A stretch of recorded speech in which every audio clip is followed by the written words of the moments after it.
Upscape Indonesia, jumpa lagi dengan Suci di channel YouTube Upscape Indonesia. Hari ini kita akan membahas mengenai bagaimana cara melakukan irigasi kateter pada pasien pasca TUB.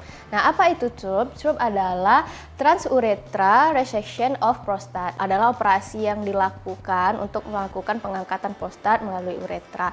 Nah, setelah melakukan TUB, biasanya akan dipasang kateter 3-way untuk dilakukan irigasi kateter. Nah, tujuan dari irigasi kateter yang kita lakukan pasca CURP ini adalah yang pertama adalah untuk membilas darah yang tersisa setelah tindakan. Yang kedua yaitu mempertahankan kepatenan kateter tersebut dan juga memasukkan obat ke dalam kandung kemih.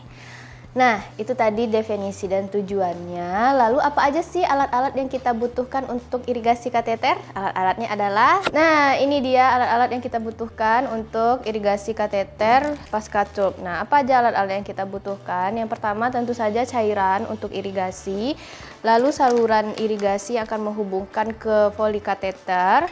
Selanjutnya adalah kita butuh voli kateter yang 3-way, yang ada 3 jalur. Kita juga butuh klem.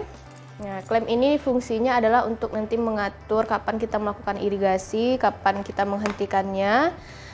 Lalu selanjutnya kita juga butuh urine bag. Nanti kita gunakan untuk menampung cairan drainasenya dan juga pengeluaran dari kandung kemih pasien.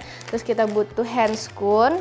Lalu tentu saja perlak agar nanti pada saat irigasi itu cairannya nggak kemana-mana, dan tentu saja kita butuh bengkok untuk membuang semua sampah-sampah medis selama kita melakukan irigasi. Oke, ini dia alat-alat yang kita butuhkan untuk irigasi kateter. Nah, selanjutnya kita akan masuk ke materi bagaimana tata cara melakukan irigasi kateter pada pasien pasca TUB. Baiklah rekan-rekan, sekarang kita akan mempraktekkan bagaimana cara melakukan irigasi kateter pada pasien post TURP. Nah, sebelum itu tentu saja karena tindakan ini adalah tindakan kolaborasi kita dengan tenaga medis, jadi sebelumnya silahkan cek dulu orderan dokter apa yang harus kita berikan pada pasien dan berapa lama. Lalu jangan lupa identifikasi pasien dan komunikasikan pada pasien tindakan yang akan kita lakukan, tujuannya, dan harapan apa yang kita harapkan setelah dilakukannya tindakan tersebut. Nah, selanjutnya sebelum kita memulai irigasi, kita cuci tangan dulu, lalu kita pasang handscoon. Nah, ini handscoon ini sudah terpasang. Selanjutnya kita akan menghubungkan cairan irigasi dengan saluran irigasi kita. Nah, kita akan hubungkan cairan irigasinya dengan selang irigasinya, saluran irigasinya. Nah, kita seperti biasa akan memasukkan selang irigasinya. Jadi sama seperti kita memasangkan cairan infus, tapi sebelumnya kita tetap jaga ujung dari selang cairan irigasi ini tetap steril. Nah, kita masukkan, lalu kita buka dulu klemnya. Nah, selanjutnya kita akan alirkan cairannya di selang, kita alirkan ke bengkok dulu, kita alirkan di selang irigasinya. Setelah kita alirkan, kita tutup klemnya lagi, lalu kita akan membersihkan konektor di triple voli kateter, tapi sebelumnya kita jaga ini tetap steril dulu. Nah, lalu kita akan membersihkan saluran untuk memasukkan cairannya yang di kateter, kita bersihkan. Seperti biasa, membersihkan itu dengan gerakan melingkar ya rekan-rekan. Setelah bersih, kita sambungkan ujung dari selang irigasi ke kateternya. Oke. Setelah tersambung, selanjutnya adalah kita tengok dulu irigasi kateter jenis apa yang akan kita berikan. Kalau irigasinya jenis kontinu, berarti kita akan mengatur cairan irigasi ini sesuai dengan orderan dokternya, berapa kecepatan lama dan apa yang kita berikan. Dan selama itu saluran drainase atau saluran yang menghubungkan ke urine bag itu tidak diklem. Jadi kita buka aja terus sesuai dengan instruksinya nanti. Jangan lupa juga untuk memantau bagaimana cairan yang di urine bag, apakah ada darah, sedimen, atau berapa banyak cairan yang keluar.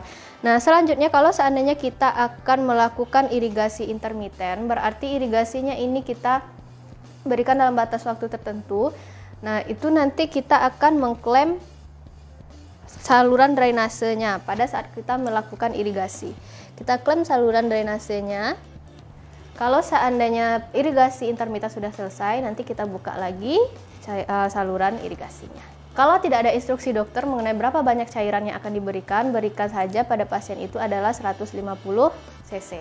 Setelah itu kita bereskan barang-barang, kita bereskan peralatan kita, lalu kita buka handscoon, cuci tangan, dan jangan lupa dokumentasikan setiap tindakan yang kita lakukan.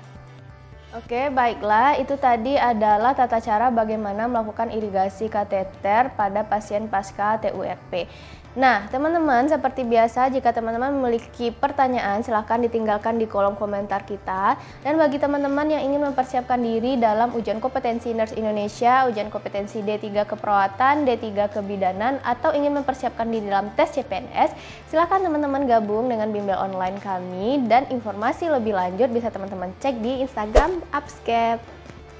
Oke rekan-rekan, Suci gak lupa lagi ingatin bagi yang belum subscribe, silahkan di subscribe channel YouTube kita, aktifkan tombol loncengnya agar nanti teman-teman mendapatkan notifikasi di setiap ada video baru yang kita upload. Dan jangan lupa untuk di like dan di share video ini agar informasi yang kita berikan di video ini menyebar dan berguna untuk teman-teman kita yang lainnya. Oke, sekian pertemuan kita kali ini, sampai jumpa di video selanjutnya. Dadah!